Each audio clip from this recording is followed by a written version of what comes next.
Je suis Hervé Caragulian, je suis infirmier et secrétaire adjoint du syndicat Sud Édouard Toulouse. Aujourd'hui, je suis distributeur de passe sanitaire Sud. Pourquoi? Parce que moi-même, je suis vacciné, mais non obligé.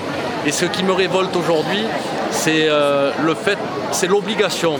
On ne doit pas obliger la vaccination. C'est quelque chose qui se réfléchit, qui se mûrit. Moi, j'ai fait le choix. Mon corps m'appartient et le corps de chacun appartient. Je suis contre les discours verticaux qui sont en fait des discours liberticides. Qu'est-ce que vous attendez de la mobilisation aujourd'hui? Aujourd'hui, on espère avoir beaucoup de monde. On espère que le gouvernement va revenir sur ses paroles.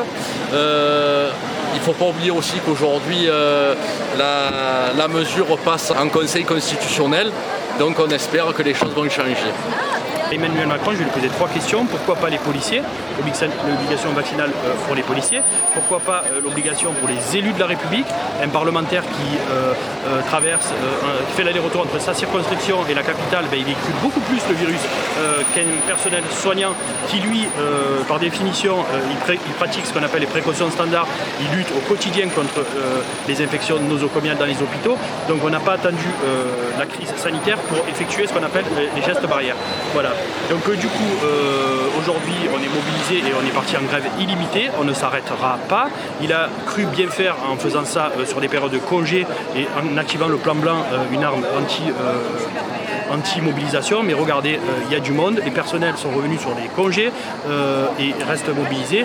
Et d'ailleurs, il y a un appel qui est lancé pour ce samedi à 14h30 sur le Vieux-Port, auquel les syndicats, le syndicat Sud, 10, 13 et d'autres syndicats de pompiers se sont joints. Donc il y a une convergence des luttes, il y a des pompiers aussi qui contestent le fait qu'on les stigmatise, qu'on nous jette en pâture devant la représentation nationale. Alors, si on est là aujourd'hui, c'est pour prouver que même vacciné parce que je le suis, je soutiens toutes les personnes qui ne le souhaitent pas, parce que ça ne devrait pas être obligatoire. On s'est donné pendant le Covid, moi j'ai été déportée aux urgences, j'ai travaillé, on nous a dit que même avec le Covid, il fallait assurer les soins, on l'a fait parce qu'on aime notre métier. Maintenant, obliger les gens, non, je ne suis pas d'accord. Moi je sais que j'ai dans mon entourage des gens qui sont contre la vaccination, qui en ont autant peur que d'attraper le Covid, et ils se protègent. Ils ne vont pas dans les restaurants, ils ne vont pas dans les fêtes, ils mettent le masque, ils se désinfectent les mains, ils n'ont pas de contacts sociaux, et c'est leur choix. On n'a pas le droit de nous obliger, on n'a pas le droit de nous menacer, de nous expulser de notre travail si on ne le fait pas, parce qu'on aime notre travail, et on le fait pour l'humain, et l'humain aujourd'hui il est oublié. Voilà, il est oublié. On n'est pas des chiens, on le fait donner, parce qu'il y en a ras-le-bol.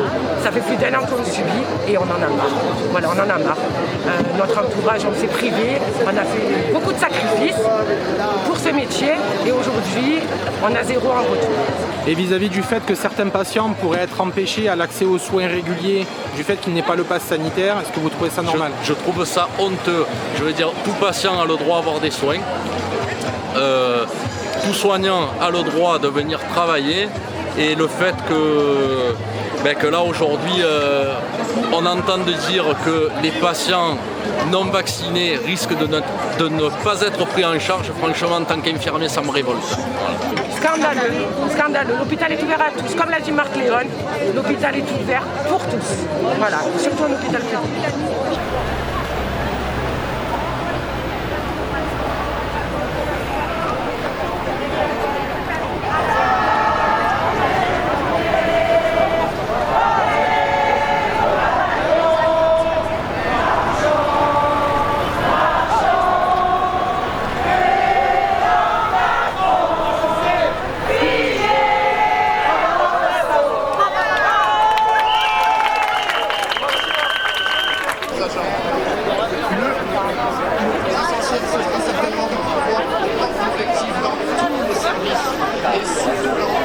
Je suis là certes pour la situation contre le pass sanitaire, mais aussi pour rappeler qu'on a tous besoin de l'hôpital public et que l'hôpital public, ça fait des années qu'il est démonté. En 15 ans, il y a eu pratiquement 100 000 fermetures de lits, qu'on est là pour une meilleure rémunération aussi des soignants, contre cette casse organisée de l'hôpital public et notamment de la maltraitance institutionnelle qui s'est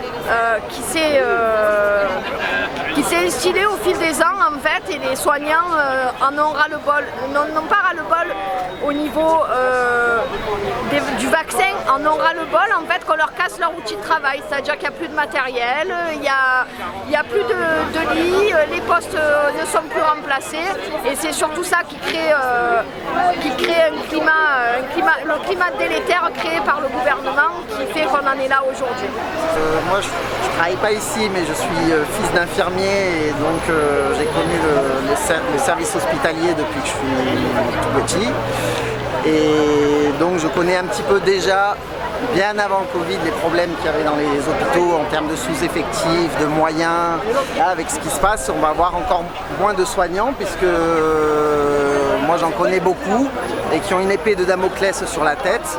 Ils ne savent pas aujourd'hui au 15 septembre s'ils vont être suspendus de leur salaire ou licenciés et moi naturellement je me dois de me mobiliser mais en tant que citoyen et en tant que patient aussi parce que je suis patient comme tout le monde je peux hier comme demain aller à l'hôpital et on compte beaucoup sur eux. Et le problème c'est que applaudir aux fenêtres ou liker c'est bien mais il faut être là quand il y a un appel à la mobilisation, quand il y a un cri de colère, quand s'ils expriment quelque chose c'est parce qu'il y a un problème de fond.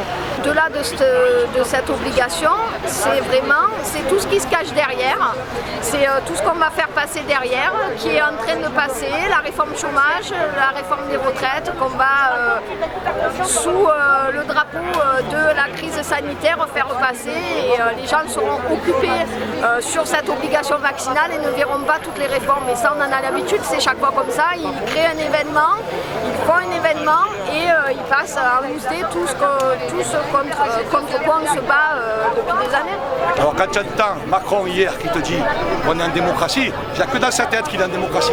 Démocratie, démos kratos, le pouvoir au peuple. On a le pouvoir nous. On a voté le dimanche, le lundi il nous a dit qu'on allait en dictature. Le 12 juillet, qu'est-ce qu'il a dit? Tu te vaccines pas, tu vas plus travailler. Mais c'est quoi? Les gens, réveillez-vous. Voilà, c'était le message. Et le message, quand tu es indépendant, par contre ça c'est pour les merdias. Voilà, qui ne savent pas compter. Ils nous ont dit qu'on était 4300 à la province. Et après ça vient t'interviewer. Alors on ne parle pas à ces gens-là.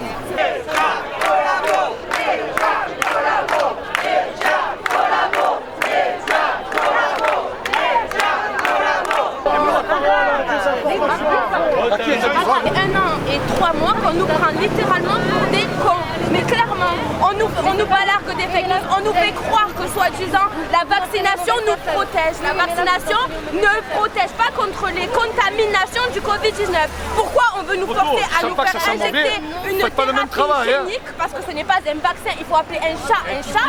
On ne peut pas appeler ça un vaccin, d'accord? Si vous voulez, je vous donne la parole.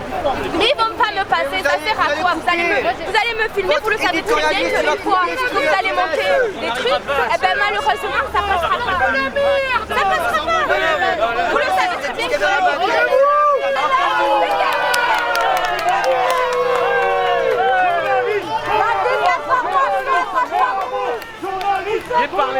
Face à la violence des médias, on se défend comme on peut, on les laisse pas mentir, on les laisse pas désinformer. On sait qu'ils vont mentir, on sait qu'ils vont trafiquer, qu'ils vont manipuler. De toute façon, c'est les attachés de presse du pouvoir. Donc, moi, je suis partisan de ne pas parler à la presse. Donc voilà, c'est ce que je disais à la dame. Je dis, ça sert à rien de leur parler. Et là, elle m'a dit, ferme-la. Bon, voilà, on les a chassés, c'est normal. Enfin, ils attendent de quoi? Pour moi, ils devraient être avec les CRS. Ce sont des CRS de la pensée. Voilà. Ils sont responsables de cette tyrannie sanitaire, autant, si ce n'est plus. C'est à 90% de la faute de ces journalistes. Ils font pas leur boulot. Ils font pas leur boulot. Enfin, si. Je veux dire, la démocratie a été pensée avec le journalisme comme un contre-pouvoir, et c'est un allié du pouvoir.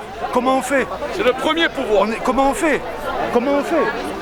Donc on fait avec ce qu'on a. Alors après ils diront que c'est la violence, mais la violence des médias, elle est bien supérieure.